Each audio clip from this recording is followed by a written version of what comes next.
We genuinely have this love and appreciation for the land and the special place we live in. And it seems that authentic approach has really resonated with people.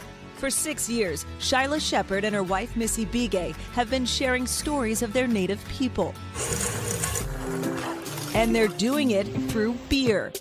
Shyla and Missy are the co-founders of Bow and Arrow Brewing Company in Albuquerque, New Mexico, the first Native American woman-owned brewery in the U.S. I know you're in the Southwest now. That's not where you grew up, right? I grew up on the prairies of the Fort Berthold Reservation in western North Dakota, where I'm a member of the Mandan, Hidatsa, and Arikara Nation.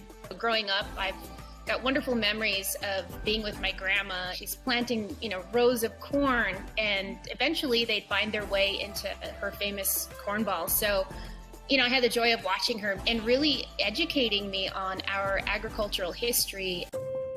Today, that respect for land and agriculture is at the very heart of Bow and Arrow. How is this all part of the way you tell the Native American story? I see incorporating indigenous ingredients as a way of sort of reclaiming some of our agricultural histories that has sometimes been lost.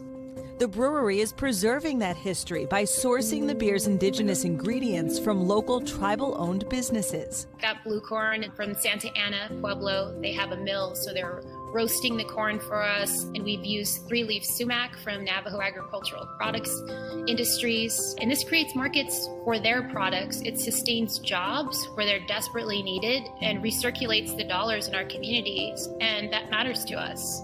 The couple is also using their platform to give back to their community by launching their Native Land campaign just last year.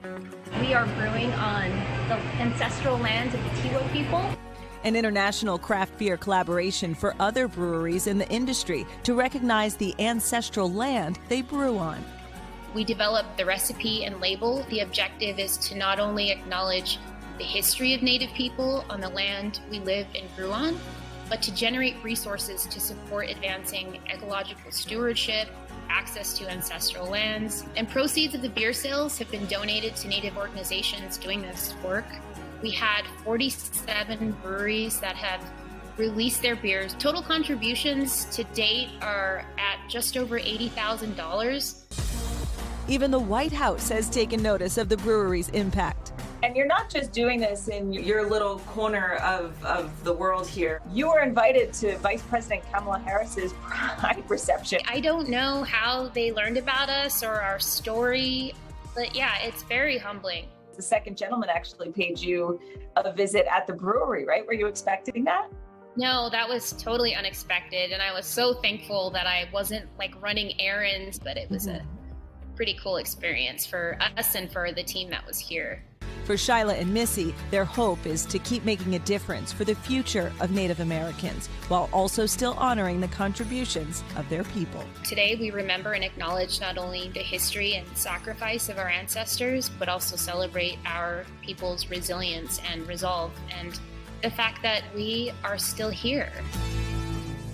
So we have some samples here. I gave you the hard cider. Chanel, I know you don't love beer. Yeah. But the artwork on the cans are just reminiscent of their culture, and they're delicious, aren't they? This blue denim, the denim tux, it's got a little blue corn in it. Blue corn, that's the specialty ingredient. May I recommend Scenic West Hazy IPA? Yes, and the ingredients that they use make it authentic, too. Bow and Arrow, they've actually been included on some of the best brewery lists in the country.